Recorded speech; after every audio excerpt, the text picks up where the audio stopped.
Hello friends, चलिए आज की क्लास शुरू करते हैं। आज से हम आपदा प्रबंधन शुरू करने जा रहे हैं। ज़्यादा से ज़्यादा 5 से 6 क्लासेज लगेंगी पूरी आपदा प्रबंधन पर और ये समाप्त हो जाएगा। रेगुलर एक क्लास आएगी तो 5 से 6 दिनों में आपदा प्रबंधन आपका समाप्त हो जाएगा। हमारी कोशिश है कि 15 तारीख तक आपका आपदा प्रबंधन पूरी तरह से समाप्त हो जाए।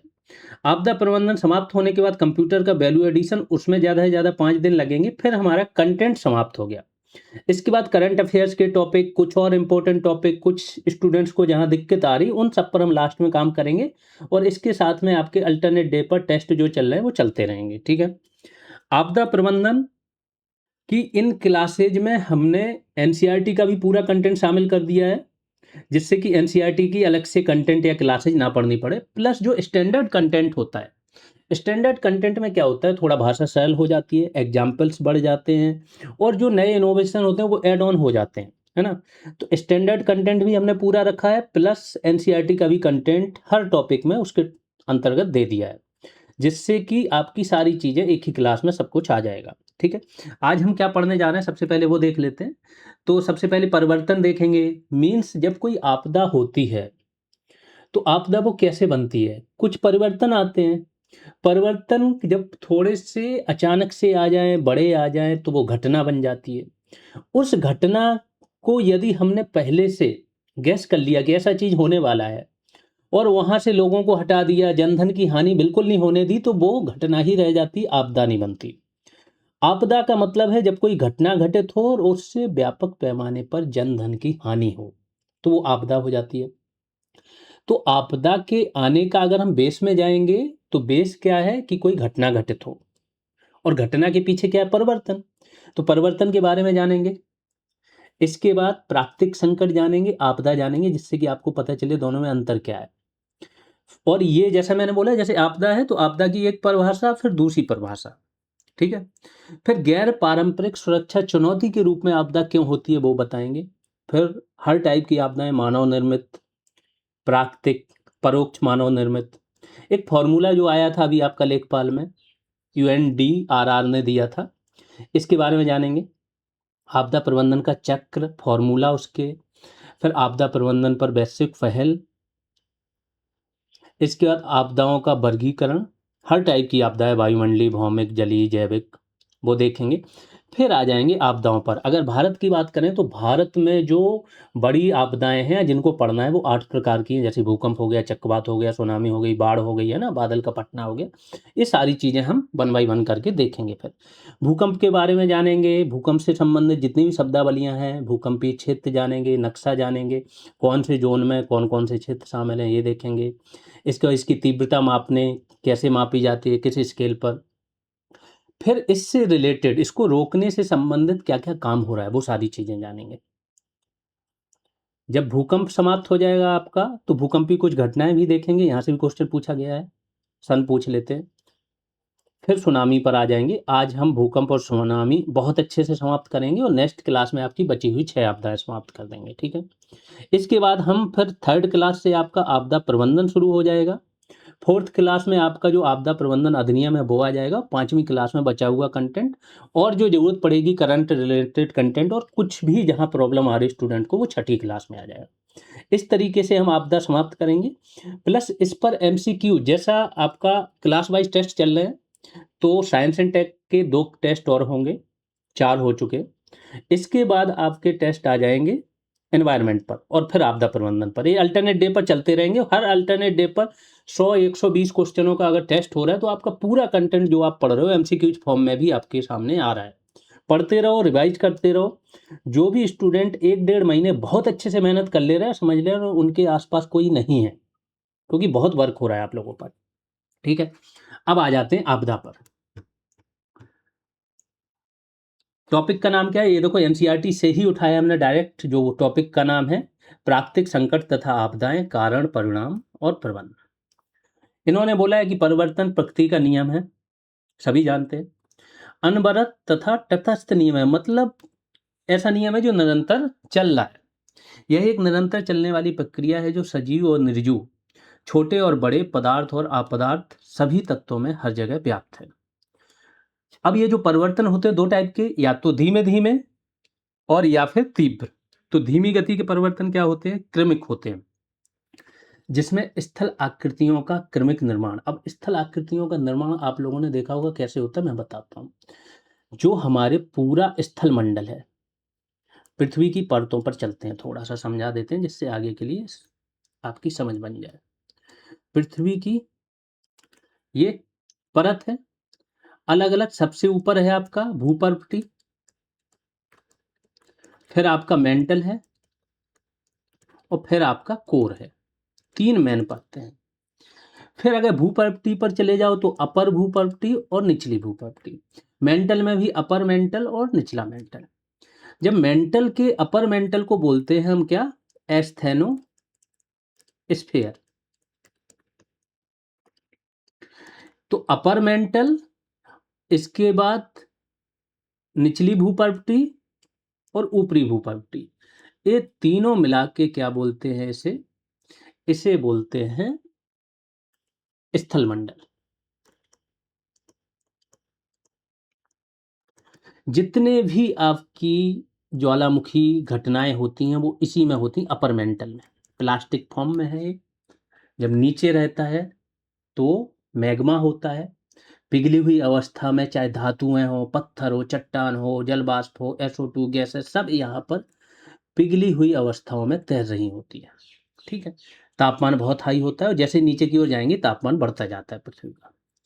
अब सबसे ऊपर अगर हम पृथ्वी के चले जाएं तो प्लेट्स हैं, 7 बड़ी बड़ी प्लेट्स हैं।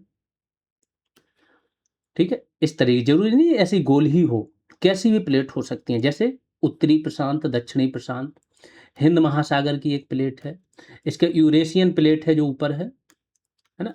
जो हिंद वाली प्लेट है इसे बोलते हैं इंडो ऑस्ट्रेलियन प्लेट। ये यूरेशियन प्लेट है जिसमें यूरोप और एशिया का कुछ पार्ट आ जाता है। ऐसे करके टोटल 7 बड़ी बड़ी प्लेट है। ये सभी प्लेट तैर रही होती हैं एस्थेनोस्फीयर पर। ठीक है, बिल्कुल वैज्ञानिक बता रहे हैं, कोई बीच में वो नहीं है। ज्योग्राफी का कोर कॉन्सेप्ट है। बहुत एक से एक वैज्ञानिक आए, जब जाके बहुत सारी थ्योरीज आई आपकी, है ना, फिर जाके ये निकला कि ऐसा होता है।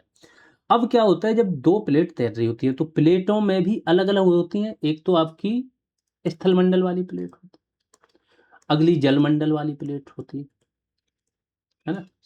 जो भी प्लेट जलमंडल वाली होगी इसका घनत्व ज्यादा होगा, इसका घनत्व कम होता है। ध्यान रखना, जो समुद्र के नीचे प्लेट हैं उनका घनत्व ज्यादा आता है, और जैसे नीचे जाओगे डेंसिटी बढ़ती चली जाती है। ठीक है। अब ये डेंसिटी बढ़ती जा रही, तो सपोज करो 2 प्लेट आपस में सामने आ गई और दबाव तो बढ़ रहा है। जब ये दबाव बढ़ रहा है तो एक प्लेट तो नीचे जाएगी, क्योंकि एक दूसरे के सामने गति बढ़ रही। नीचे वही प्लेट जाती है जिसका घनत्व ज्यादा है। जब ये नीचे जाएगी तो फिर यहां पर क्या है, तापमान बहुत हाई है। प्लेट का जो भी भाग टूट के यहाँ जाएगा वो पिघले हुए प्लास्टिक फॉर्म में आ जाएगा, और फिर ये निकलेगा बाहर, जहाँ से भी इसको जगह मिलेगी ये बाहर निकलेगा। और जब ये बाहर निकलेगा तो किस फॉर्म में निकलेगा? लावा, यानी ज्वालामुखी उद्गार होगा। जब ये आपस में टकराएंगी तो क्या होगा? ऊर्जा मुक्त होती है जिससे भूकंप आते हैं। ठीक है। टकराने से भी भूकंप आते हैं, और कई बार क्या होता है, अगल बगल से निकल भी नहीं, क्योंकि इतनी बड़ी बड़ी प्लेट है कि पूरी पृथ्वी 7 प्लेट में आ गई, तो ये बगल से जा भी रही है और हल्का सा टच करके भी निकली तो भी भूकंप आ जाते हैं। तो भूकंप आने का एक कारण तो हो गया टकराना या आपस में पास से भी निकल जाना घिसटते हुए। अगला है ज्वालामुखी उद्गार। अचानक से ज्वालामुखी उद्गार हो गया तो भी प्लेट इधर उधर हो जाती है ना।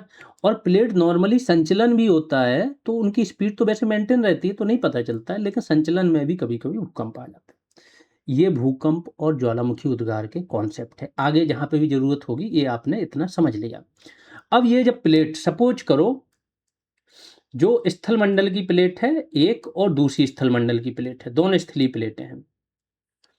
ये जैसे बोलते हैं कॉन्टिनेंटल प्लेट, महाद्वीपी महाद्वीपी प्लेट। तो जो महाद्वीप की प्लेट है ये आपस में टकराएंगे, तो दोनों महाद्वीपी हैं तो अब घनत्व तो दोनों का बराबर है। तो इनमें क्या होता है, फोल्ड पड़ जाते हैं, और ये फोल्ड पड़ जाते हैं तो ये बनाते हैं माउंटेन, जैसे बोलते हैं फोल्डेड माउंटेन। क्या बोलते हैं? Folded mountain. ठीक। जैसे हिमालय वगैरह इसके उदाहरण है, हिमालय हो गया, रॉकीज हो गया, एंडीज हो गया। कई बार क्या होता है कि 2 महाद्वीपीय प्लेटें हैं, अब वो दूर खिसक गई तो इनके बीच में गैप हो गया, है ना? यहाँ से इसको बोलते हैं भ्रंश घाटी, यहाँ से नदियाँ वगैरह जैसे नर्मदा, ताप्ती यहाँ से बह रही। कई बार क्या होता है एक प्लेट नीचे खिसक जाती है अपने आप, एक ऊपर ही रह गई, एक नीचे खिसक गई, तो ये माउंटेन बन गया, ये आपका क्या हो जाता है भाई ब्लॉक माउंटेन। मीन्स ऊपर कुछ नहीं उठाई, एक चीज़ नीचे चली गई तो उसके देखने में क्या माउंटेन, ब्लॉक माउंटेन बन गए। तो जो यहाँ पर शब्द था, क्या था? स्थल आकृतियों का क्रमिक निर्माण। तो स्थल आकृतियों का ही तो निर्माण हो रहा है, माउंटेन बन जा रहे हैं अलग-अलग टाइप के, भ्रंश घाटी बन जा रही है ना?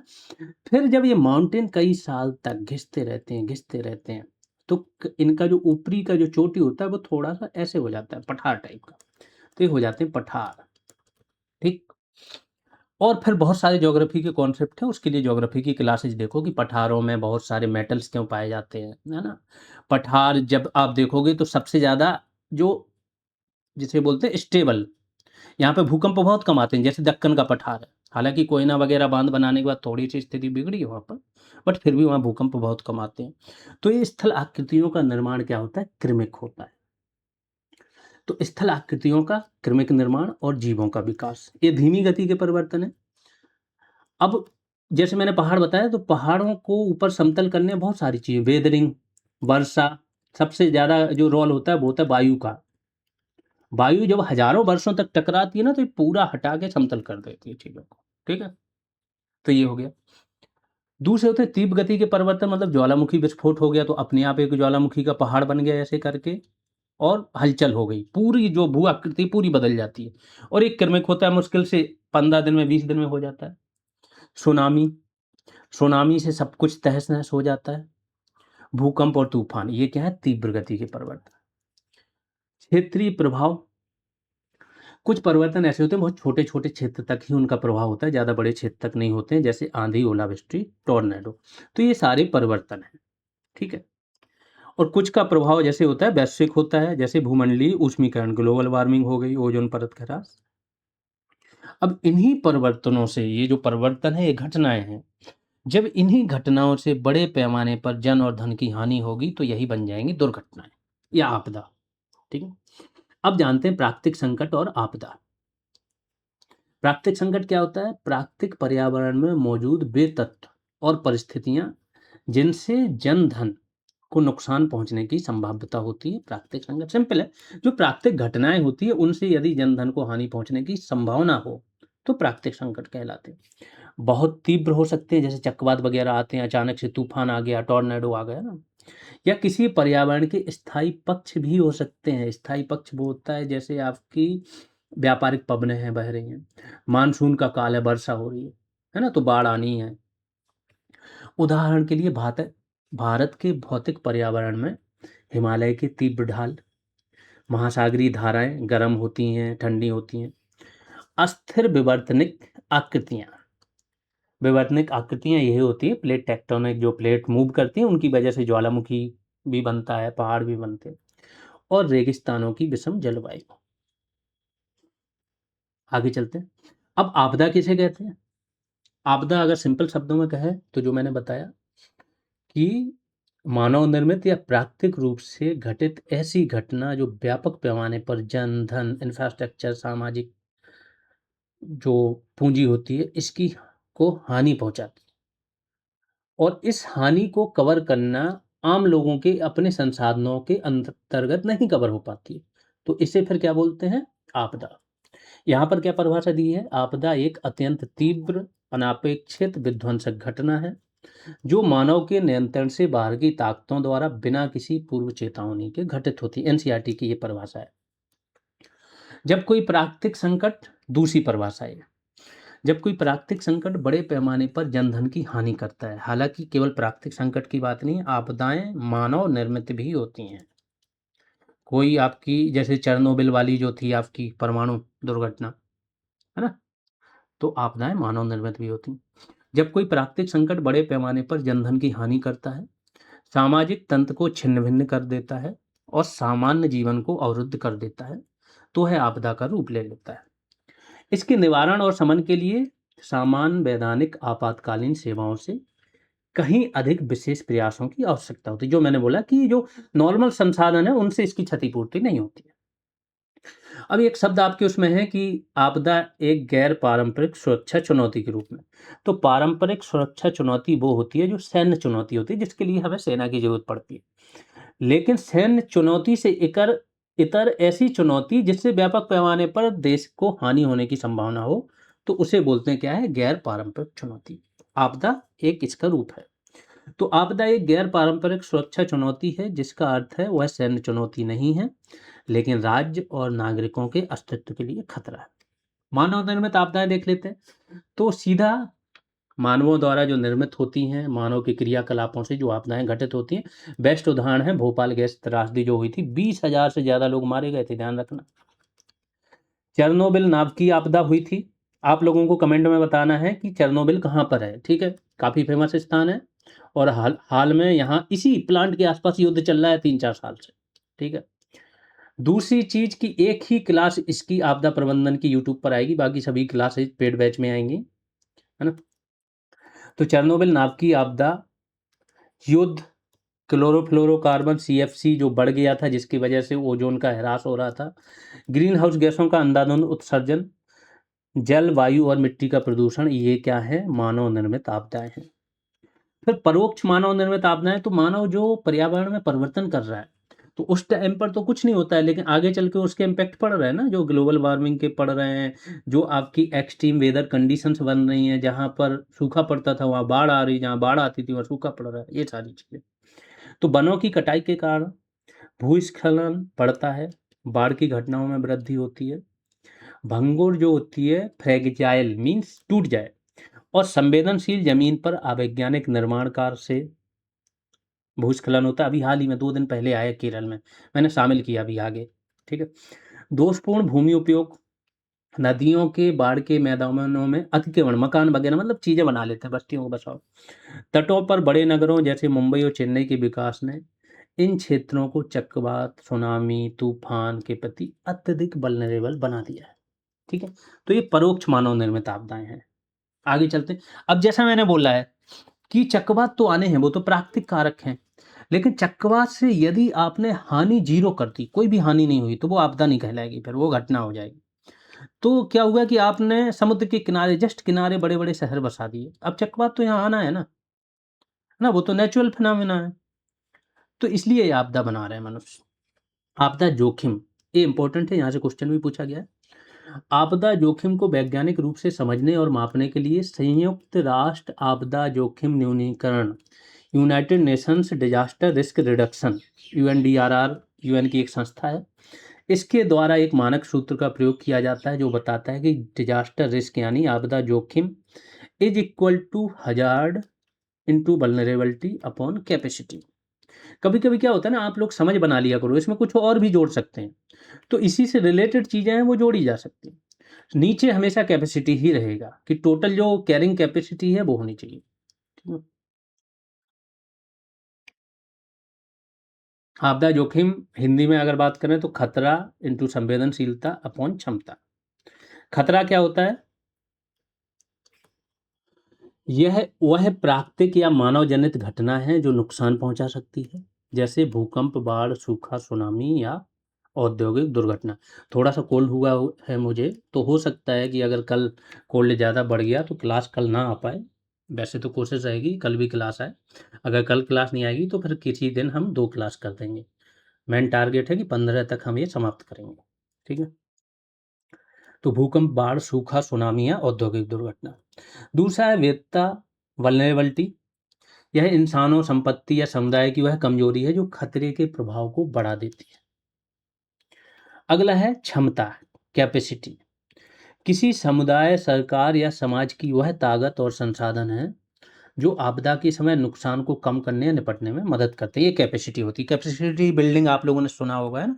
कैपेसिटी बिल्डिंग क्या होती है? पहले से तैयार आपके पास एक तो मानव संसाधन हो, यानी कि अगर आपदा की बात करें तो एनडीआरएफ के जवान हो आपके पास जो बचाव के लिए हों, इसका उनके पास सारे इक्विपमेंट हों, है, आपके पास चेतावनी प्रणाली हो पहले से, सारी चीज़ें हो, ये होता है संचार के साधन हो, ये सब होता है कैपेसिटी बिल्डिंग, ठीक है? जो नुकसान को कम करने में मदद करते हैं। अब आपदा प्रबंधन का चक्र जान लेते हैं। हालांकि आपदा प्रबंधन हम क्लास नंबर 3 से बहुत डिटेल में पढ़ेंगे, यहाँ केवल नॉर्मल जानकारी ले लें। आपदा से निपटने के लिए फॉर्मूले के साथ साथ आपदा प्रबंधन चक्र के 5 चरणों को भी ध्यान में रखा जाता है। जैसे रोकथाम, सबसे पहले होता है कि आपदा को रोक ही दो। रोकथाम के लिए क्या होता है, सपोज करो कि चक्रवात आने वाला है, तो चक्रवात को आप रोक नहीं सकते हो, समझ गए? चक्रवात को रोक नहीं सकते हो, लेकिन आप किस चीज को रोक सकते हो, इसके प्रभाव को, कि इसका जो प्रभाव है वो वहां तक ना पहुंचे जहां पर बस्ती है। तो आप रोकथाम के लिए इसको क्या करोगे कि वहां से बस्ती वहां तक जहां पर चक्रवात क्या होता है कि चक्रवात जैसे ही स्थल पर आता है इसका लैंडफॉल हो जाता है, यानी कि इसके बाद चक्रवात समाप्त हो जाता है। लेकिन वो जहां तक स्थल तक आएगा तो 70-80 किलोमीटर के दायरे में तो नुकसान पहुंचा ही देगा, है ना? क्यों लैंडफॉल हो जाता है, मीन्स इसको जो लगातार जलवाष्प प्राप्त होती है, जिससे इसको ऊष्मा प्राप्त होती है, एनर्जी प्राप्त होती है, वो इसको स्थल पर मिल नहीं पाती है। हालांकि चक्रवात वाले टॉपिक में आप लोग ज़्यादा डिटेल में पढ़ोगे, ठीक है? तो इसका लैंडफॉल हो जाता है। तो हमने क्या किया कि जहाँ तक इसका असर होता है उसके 60 किलोमीटर के दायरे में निर्माण कार्य करा ही नहीं, उसको बफर जोन बना दिया। ये हो गया रोकथाम, है ना? आपदा नहीं बनने दिया इसको। दूसरा होता है समन। समन मिटिगेशन मतलब इसके प्रभाव को कम करना। प्रभाव को कम करने के लिए सेम हम चक्रवात का फिर से लेते हैं। चक्रवात आया, समुद्र के तट पर आएगा, हमने तट के किनारे मैंग्रोव के पेड़ लगा दिए। तो चक्रवात का क्या होता है, एक तो हवाएं होती हैं बहुत तीव्र, दूसरा होता है वर्षा, जल स्तर समुद्र का, और जल स्तर बढ़ेगा तो बाढ़। यही सारे उसकी प्रभाव है। हमने यहाँ पर मैंग्रोव पेड़ लगा दिए, काफ़ी सघन होते हैं, तो काफ़ी हद तक ये क्या करते हैं, बाढ़ को रोकते हैं, हवाओं की गति मंद कर देते हैं। तो ये क्या होता है, समन। तो रोकथाम, खतरे को टालने का प्रयास करना। समन क्या होता है, आपदा के प्रभाव को कम करने के लिए तैयारी करना, जैसे भूकंप रोधी मकान बनाना। अभी बताएंगे कि भूकंप का जोन, पहले अभी हाल ही में एक नक्शा आया था, आज से 4-5 महीने पहले नया नक्शा जारी किया गया था, जिसमें जोन बढ़ा दिए थे। अभी टोटल 4 जोन हैं, हालांकि वो नक्शा वापस ले लिया गया। बीच में भूकंप के जोन 5 कर दिए थे। उसका क्या नुकसान था, सरकार ने क्यों वापस लिया? क्योंकि जब आप भूकंप ऑफिशियली अनाउंस कर दोगे कि ये जोन 5 में नहीं अब जोन 6 में आता है, तो जो आप बिल्डिंग बना रहे हो उसमें आपका मटेरियल और हैवी लगेगा। क्योंकि जब आप भी ऑफिशियली अनाउंस कर रहे हो, नियम बनाओगे, तो हर एक परियोजना की कॉस्ट कम से कम 20 से 25% बढ़ने वाली थी। सरकार अभी इसके लिए तैयार नहीं थी, संसाधन नहीं थे, तो सरकार ने वापस लिया इसको, ठीक है? अगला जो इसका स्टेप होता है वो होता है तैयारी। पहले या तो रोकथाम की ही बात कर लो कि आई ना, दूसरा समन कि अगर आ चुका है तो उसके प्रभाव को कम करें। अब तीसरा कि यदि सब कुछ कर लिया फिर भी वो आ गया तो हम तैयार रहें उसके लिए। तैयारी के लिए क्या करते हैं, सबसे पहले तो हम ट्रेनिंग ही कराते हैं अपने लोगों को, मानव संसाधन को ट्रेन करते हैं, है ना? ट्रेनिंग कराने के बाद मॉक ड्रिल करेंगे, फिर आपातकालीन किट वगैरह तैयार रखेंगे। फिर जब तैयारी कर ली, सब कुछ हुआ और फिर आ भी गया, तो हमारा रिस्पॉन्स क्या होगा कि आपदा के समय हम जान, सबसे पहली प्रायोरिटी होती है लोगों की जान बचाना। तो राहत और बचाव का, खाना, शेल्टर, इसकी व्यवस्था करना, संचार के साधनों को, जिससे कोई फंसा हुआ है तो वो कम्युनिकेट कर पाए, ये सारा काम। और जब ये काम हो जाता है, इसके बाद होता है रिकवरी। रिकवरी में क्या होता है, पुनर्निर्माण होता है, जीवन को फिर से बहाल करना। ये 5 स्टेप है। आपदाओं में 5 एक एक का फॉर्मूला होता है। एक हो सकता है पूछ दे, क्योंकि ये रैंडम पिकिंग हो रही है ना, इसलिए हम कोशिश कर रहे हैं कि हर चीज़ आपके सामने आ जाए। तो 5 बुनियादी, सबसे पहले 5 में क्या आ जाएगा कि 5 बुनियादी चीज़ों को अपने पास रखो, जैसे पानी, प्राथमिक चिकित्सा की जो किट होती है, टॉर्च, सीटी और गैर खराब होने वाला भोजन। क्योंकि आपदा पता नहीं ना, 5 दिन तक आ गई और आपको खाना आप तक पहुँच ही नहीं रहा है, तो कैसे जियोगे? और जब तक खाना नहीं होगा, बॉडी में ऊर्जा नहीं होगी, आप कुछ वहाँ से निकल नहीं पाओगे, दिमाग काम नहीं करेगा, है ना? तो ये सब काम। दूसरा है, दूसरी 2 चीज़ें हैं सिंगल-सिंगल, कि किसी भी आपातकालीन स्थिति में एक विश्वसनीय व्यक्ति या अधिकारी की बात सुनें। ऐसा नहीं है कि हर किसी की सुन रहे हो, केवल एक व्यक्ति की। हाँ, ये जीएस रिवॉल्यूशन यदि आप सर्च करोगे टेलीग्राम पर, तो टेलीग्राम का ग्रुप मिल जाएगा। यूट्यूब पर तो आप लोग हो ही, इसको सब्सक्राइब कर लो चैनल को, और प्ले स्टोर पर सर्च करोगे तो आपको एप्लीकेशन मिल जाएगा जीएस रिवॉल्यूशन का, और वहीं पर बैच चल रहे हैं, जहाँ से आप कोई भी बैच ज्वाइन कर सकते हो। आगे चलते हैं। किसी भी विपत्ति में सबसे पहले, तीसरा क्या है, 5-1-1 का फॉर्मूला था, तो 5 चीज़ें आपको अपने पास रखनी थी। और पहला एक क्या था कि एक ही व्यक्ति की सुने जो विश्वसनीय है। अगला है कि किसी भी विपत्ति में सबसे पहले एक प्राथमिक लक्ष्य ये रखें कि अपना जान बचाना। ये नहीं कि हमारा ये सामान छूट गया, ऐसा है, ये वो नहीं, अपनी जान बचाओ।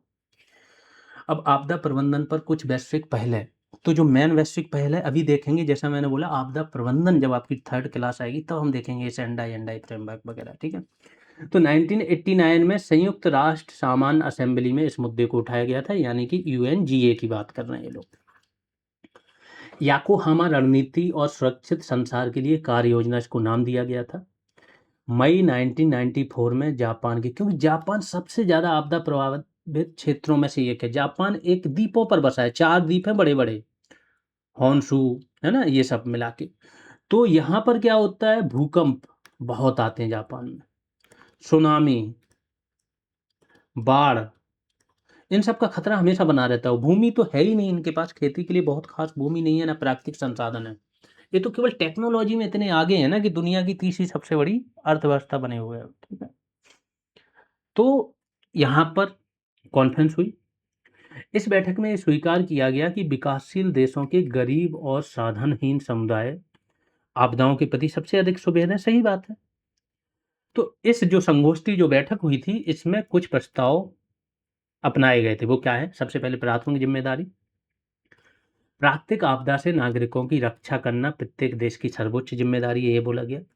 विशेष ध्यान किन चीज़ों पर देना है? तो विकासशील देशों, विशेष रूप से सबसे कम विकसित जो देश है, भू आबद्ध देश हैं, जो लैंडलॉक्ड देश हैं, छोटे द्वीपीय देश हैं, क्योंकि ये लगातार क्या है, डूबते जा रहे हैं, जो छोटे-छोटे द्वीप हैं, इन पर प्राथमिकता से ध्यान देना। अगला इन्होंने जो एक्सेप्ट किया था वो था कि राष्ट्रीय कानून बनाना और क्षमता का निर्माण करना। तो भारत ने भी क्या किया, एनडीएमए एक्ट वगैरह लेके आए और क्षमता निर्माण किया, एनडीआरएफ बनाया, सारी चीज़ें बनाई। अगला इन्होंने बोला कि अंतर्राष्ट्रीय और क्षेत्रीय सहयोग होना चाहिए, कि किसी देश में सपोज करो किसी को सुनामी से लड़ने का बहुत अच्छा आइडिया है, बहुत सारा एक्सपीरियंस है, तो उनके पास इक्विपमेंट भी होंगे, पूर्व चेतावनी प्रणाली होगी, हर चीज़ होगा। वो दूसरे देश को जिसके पास नया-नया खतरा जा रहा है या छोटा-सा ही खतरा है, उसे ये सारी चीज़ें दे सकते हैं, है ना? तो अंतर्राष्ट्रीय और क्षेत्रीय सहयोग। आगे चलते हैं।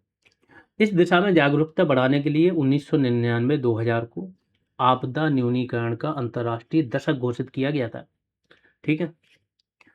भारत ने भी इस दिशा में कदम उठाते हुए राष्ट्रीय स्तर पर आपदा प्रबंधन तंत्र को सुदृढ़ किया है। इसको थोड़ा-सा करेक्ट कर लेना, आई थिंक ये 1990 से 99 है। 1990 से 1999 का जो दशक था ना, 10 साल, इसको घोषित किया गया था आपदा न्यूनीकरण का अंतर्राष्ट्रीय दशक। अब प्राकृतिक आपदाओं, अब ये सारी चीज़ें एनसीईआरटी से ली गई हैं, ध्यान रखो। प्राकृतिक आपदाओं का वर्गीकरण करते हैं। तो सबसे पहले वायुमंडलीय आपदाओं में क्या-क्या आता है? बर्फानी तूफान, तड़त झंझा यानी कि थंडर स्टॉर्म्स, तड़त जो बिजली चमकती, बिजली गिरती है। बिजली गिरने को पहले आपदा नहीं माना जाता था, सामान्य घटनाएँ थी, ज़्यादा लोगों को हानि नहीं होती थी।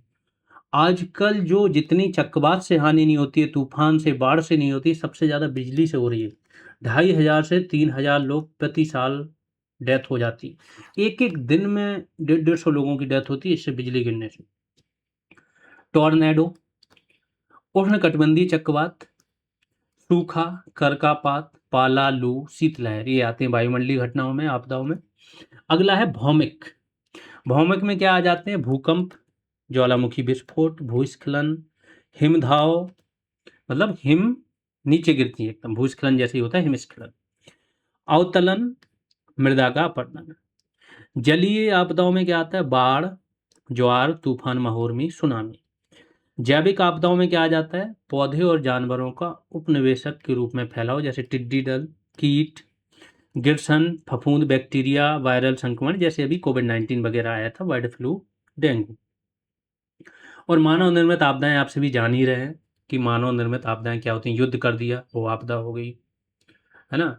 परमाणु दुर्घटना हो गई, वो मानव निर्मित आपदा हो गई। अब देखते हैं भारत में प्रमुख प्राकृतिक आपदाएं। सबसे पहली भूकंप है। भूकंप किसे कहते हैं? तो पृथ्वी की सतह पर उत्पन्न होने वाले या अचानक उत्पन्न होने वाले कंपन होते हैं, जो बड़े पैमाने पर जनधन को हानि पहुंचाते हैं। तो पृथ्वी की सतह पर अचानक उत्पन्न होने वाले कंपन जो टेक्टोनिक प्लेटों में हलचल के कारण होते हैं, और मैंने अभी बताया था शुरुआत में कि कैसे आते हैं। जो एनसीईआरटी की परिभाषा वो ये है कि भूकंप सबसे ज़्यादा अपूर्व सूचनीय और विध्वंसक प्राकृतिक आपदा है। मतलब इसका भूकंप का ना, अगर आप सोचो 1 दिन पहले, 2 दिन पहले पता चले, बिल्कुल नहीं चलेगा। मुश्किल से मुश्किल भूकंप व्यक्ति को 4, 5 या 30 मिनट मैक्सिमम मान लो। क्या होता है कि तरंगें होती हैं अलग-अलग, पीएसएल, प्राइमरी, सेकेंडरी और ले। तो प्राइमरी तरंग क्या होती है, ये आपकी ठोस, द्रव, गैस तीनों में चली जाती है।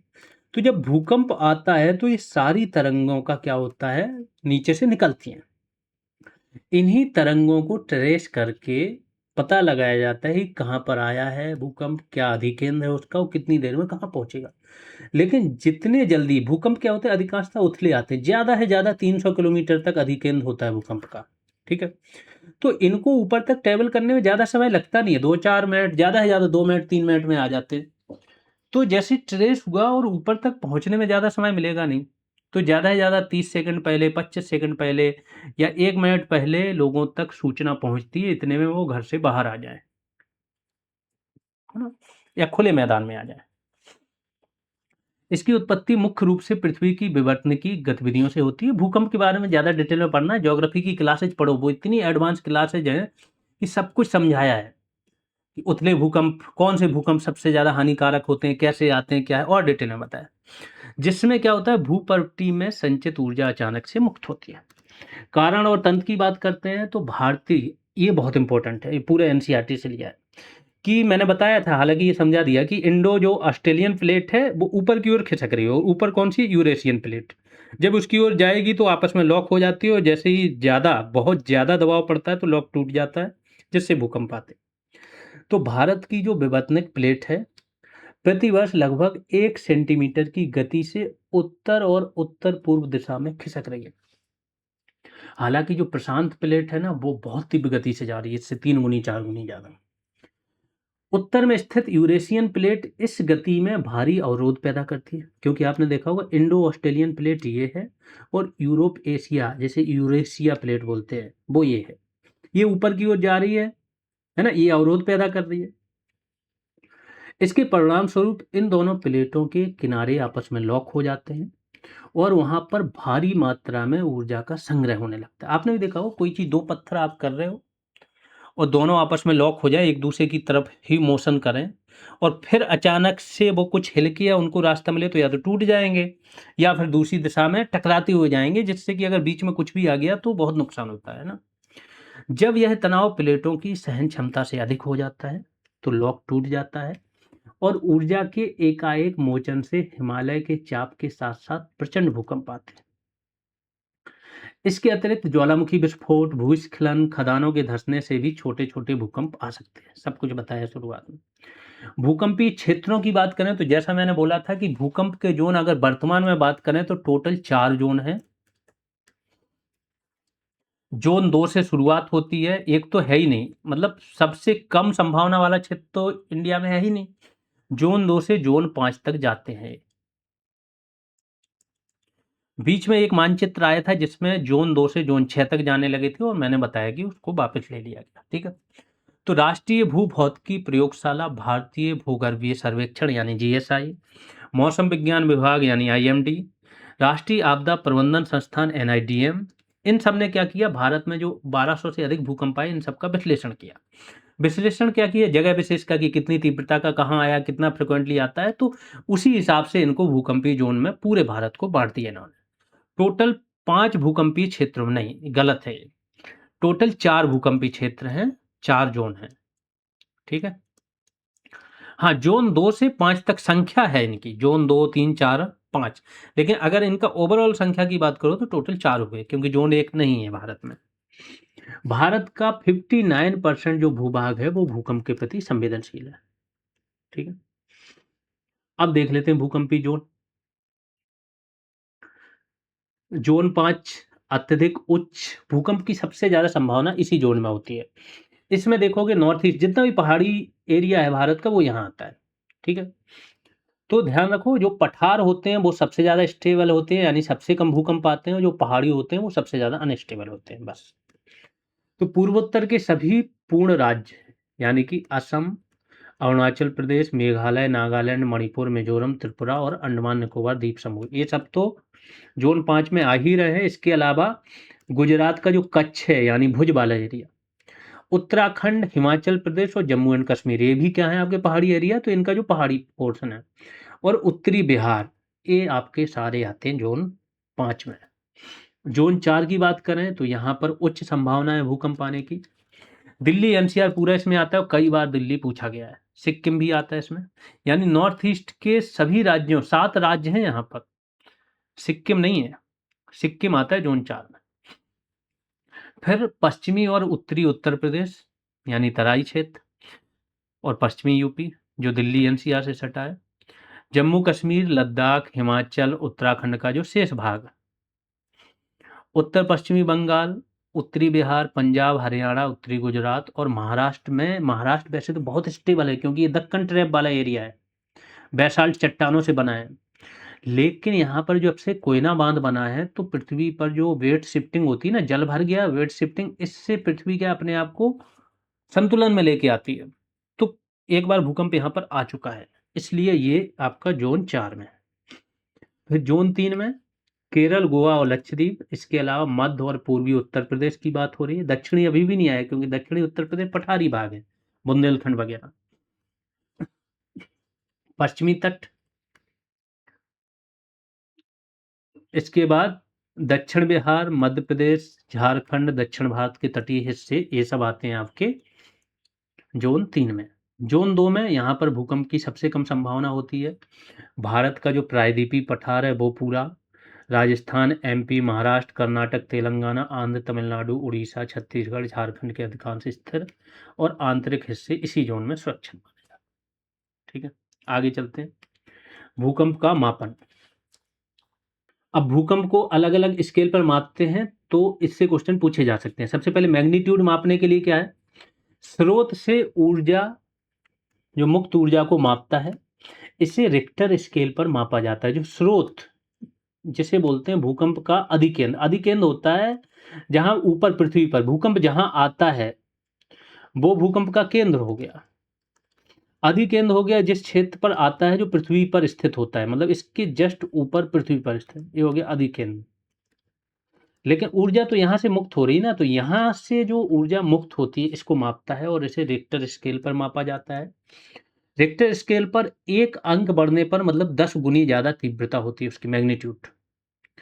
तो अगर 5 का है तो उसकी 10 गुनी कम होगी, और 6 का है तो 10 गुनी ज़्यादा होगी। आयाम 10 गुना ज़्यादा होता है और 32 गुना अधिक ऊर्जा मुक्त करता है। यहाँ से क्वेश्चन आ चुका है। इंटेंसिटी, इंटेंसिटी को मर्केली स्केल पर माना जाता है। ये किसी स्थान पर उस भूकंप से क्या क्षति या प्रभाव होता है उसे मापता है। तो रेक्टर स्केल और मर्केली स्केल में ये अंतर है, इसे ध्यान रखना। अब आते हैं भूकंप के प्रबंधन हेतु भारत सरकार क्या काम कर रही है, अन्य राज्य सरकार है। तो भूकंप ऐप एक बनाया गया और राष्ट्रीय भूविज्ञान या भूकंप विज्ञान नेटवर्क बनाया गया, नेशनल सीस्मोलॉजिकल नेटवर्क एनएसएन। राष्ट्रीय भूकंप विज्ञान केंद्र national centre for seismology NCS की स्थापना हुई है। ये इसकी नोडल एजेंसी है जिसने ये सारी चीज़ों की स्थापना की, एनसीएस ने। और पृथ्वी विज्ञान मंत्रालय, इन दोनों ने मिलकर बनाया। लॉन्च या स्थापना की बात करें तो एनसीएस की स्थापना 2014 में हुई, जबकि ऐप को रियल टाइम सूचना के लिए लॉन्च किया गया। तो एनसीएस क्या है, मेनली जो चाहिए डेटा इकट्ठा करने के लिए, राडार वगैरह जो सारी चीज़ें चाहिए, है ना, उसको कैच करने के लिए जो वेव्स होती हैं, तो उसके लिए एनसीएस की स्थापना हुई। फिर इस जो एनसीएस जो भी आकलन करके सूचना दे रही है उस सूचना को भेजने के लिए ऐप का विकास हुआ। उद्देश्य क्या है, भारत और आसपास के क्षेत्रों में भूकंपीय गतिविधियों की वास्तविक रियल टाइम जानकारी देना। कार्यप्रणाली क्या है, तो एनसीएस के देश भर में 170 से अधिक अत्याधुनिक भूकंपीय वेधशालाएं हैं, इसका नेटवर्क है। इन स्टेशनों पर ब्रॉडबैंड सीस्मोग्राफ और एक्सलेरोमीटर लगे हुए हैं। जैसे ही ये फिर से इंपॉर्टेंट फैक्ट है कि कितनी तीव्रता या उससे अधिक का भूकंप आता है जो यहाँ से पता चलता है। तो 3.0 या उससे अधिक तीव्रता का भूकंप आता है, भूकंप ऐप और एनसीएस का जो वेब पोर्टल है तुरंत भूकंप का केंद्र पता करता है, एपी सेंटर, गहराई पता करता है, समय और तीव्रता पता करता है और प्रकाशित कर देता है, बता देता है। डेटा 24/7 वीसैट सैटेलाइट के माध्यम से दिल्ली स्थित केंद्रीय सर्वर को भेजा जाता है, जिससे बचाव कार्यों में तेजी आ जाती है। फिर उत्तराखंड सरकार ने जो आईआईटी रुड़की है उसके साथ मिलकर एक ऐप बनाया है, भूकंप अलर्ट ऐप उत्तराखंड। तो उत्तराखंड का जो राज्य आपदा प्रबंधन प्राधिकरण है वो और भारतीय प्रौद्योगिकी संस्थान यानी कि आईआईटी रुड़की, इन्होंने मिलकर बनाया। लॉन्च कब किया? 4 अगस्त 2021 को। उद्देश्य क्या है? भूकंप की पूर्व चेतावनी प्रदान करना और भूकंप के दौरान जो मलबे में लोग फंसे इनका पता लगाना। इसको हमने इसलिए शामिल किया है ये वाली लाइन की वजह से कि भारत का पहला भूकंप पूर्व चेतावनी मोबाइल एप्लीकेशन है। अगर हम बात करें जापान वगैरह की, तो जापान में 5-10 मिनट पहले पता चल जाता है, उनके मोबाइल पर आ जाता है अलर्ट। भारत में ऐसा कोई नहीं था, ये पहला है जिसने भूकंप पूर्व चेतावनी देनी स्टार्ट की।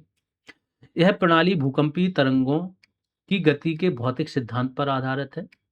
जब टेक्टोनिक प्लेटें खिसकती हैं तो सबसे पहले प्राथमिक वेव्स निकलती हैं जो कम विनाशकारी होती हैं। फिर द्वितीयक तरंगें जो एस वेव होती हैं वो अत्यधिक विनाशकारी होती हैं, धीमी, और सबसे ज्यादा विनाशकारी होती हैं धरातलीय तरंगें एल वेव्स। राज्य भर में लगे लगभग 170 सेंसर पी वेव्स को डिटेक्ट कर लेते हैं और आईआईटी रुड़की के केंद्रीय सर्वर को डेटा भेजते हैं। यदि भूकंप की तीव्रता 5.0 या उससे अधिक है तो ऐप सायरन बजाता है और एस वेव जो है उनके पहुंचने से 15 से 40 सेकंड पहले लोगों को अलर्ट करता है। तो देखो कितने कम समय में, लेकिन जब एकदम अलर्ट आएगा आपके पास और सायरन बजेगा तो 40 सेकंड भी बहुत होते हैं, व्यक्ति मैदान में आ सकता है। ठीक है, जब तक कि कोई बहुत भारी बिल्डिंग में, बड़ी बिल्डिंग में ना हो, आ सकता है। ठीक है, ये फायदा हो जाता है। आगे चलते हैं। अगला जो काम किया वो है भूकंपीय जोखिम अनुक्रमण यानी कि EDRI, earthquake disaster risk indexing, indexing कर दी जोन की। तो राष्ट्रीय आपदा प्रबंधन प्राधिकरण ने की है। शहरी भारत में भूकंप के जोखिम, सुवेदता और एक्सपोजर का व्यवस्थित मूल्यांकन करना इसका उद्देश्य है। प्रथम चरण में 50 प्रमुख शहर और द्वितीय चरण में 16 अन्य शहरों का वैज्ञानिक मूल्यांकन किया गया इसमें।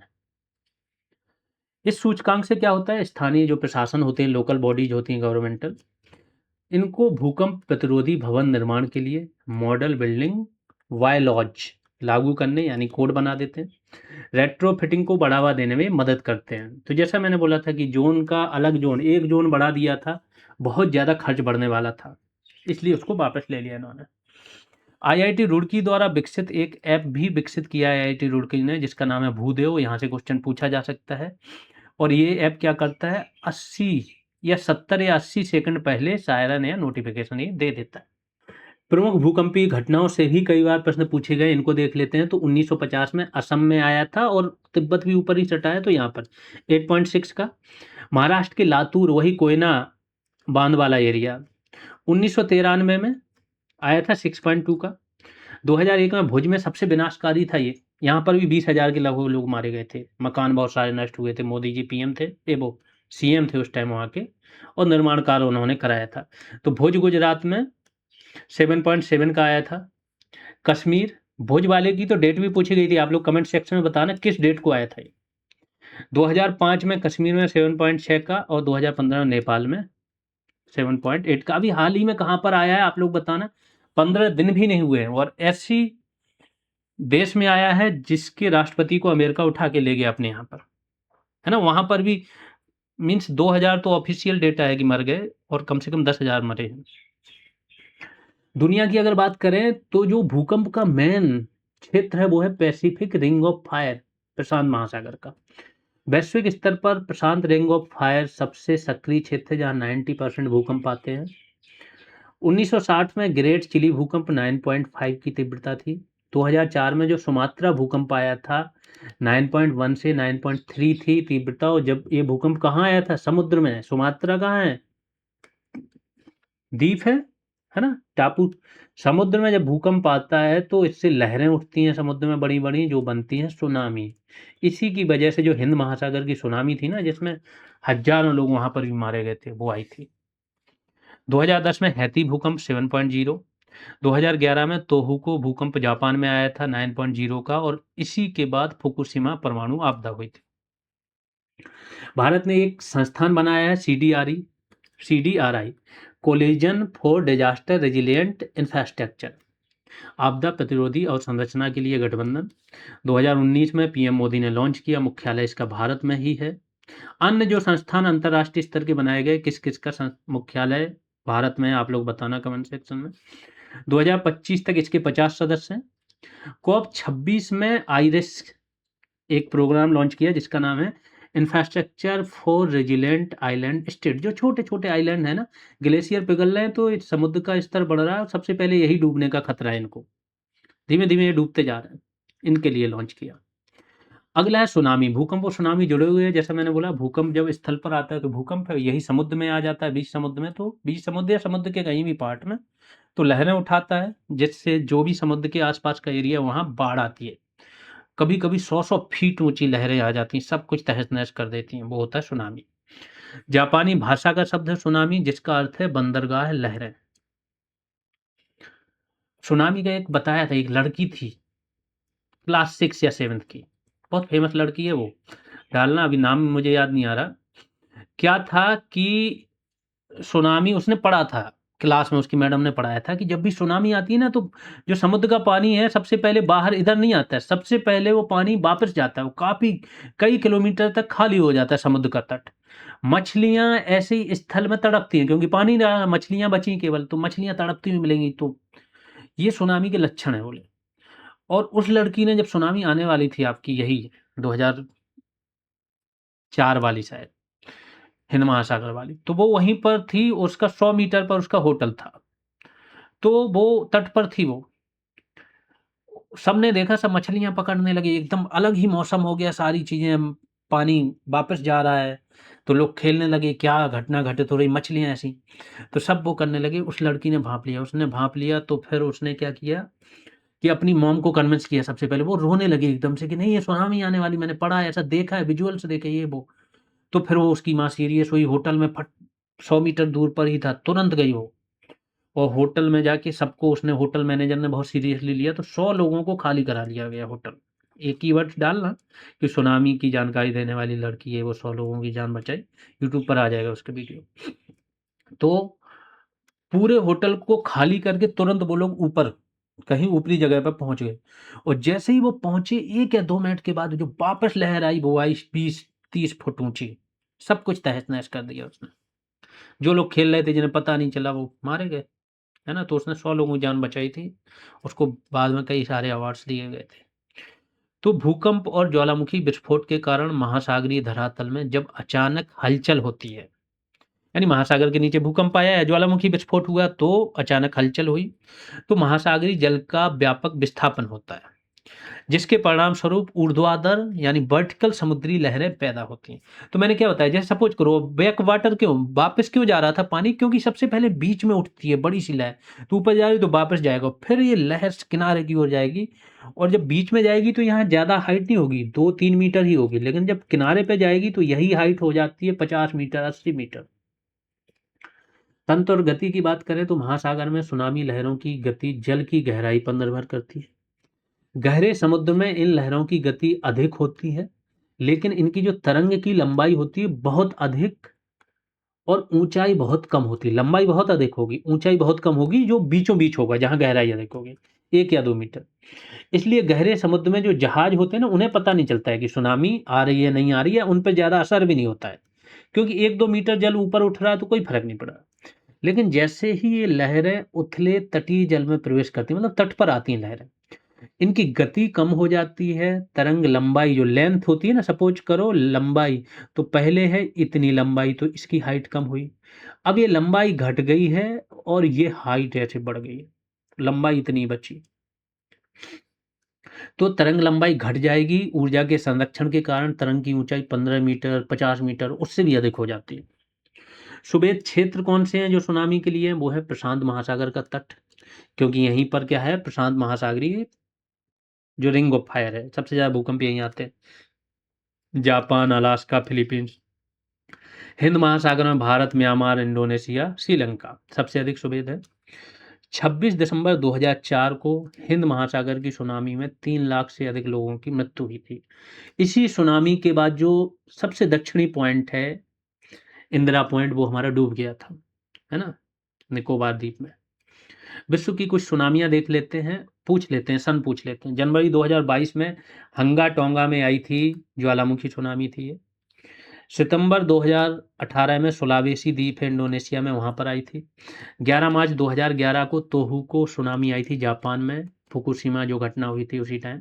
40 मीटर ऊंची लहरें थीं, 18,500 मौतें। और दिसंबर 2004 की यहाँ पे तो 3 लाख से ज़्यादा मौतें हुई थी, हिंद महासागर सुनामी। सुनामी प्रबंधन हेतु भारत सरकार की प्रमुख योजनाएं देख लेते हैं। तो भारतीय सुनामी पूर्व चेतावनी प्रणाली, Indian T tsunami early warning system. अच्छा, एक डार्ट सिस्टम भी होता है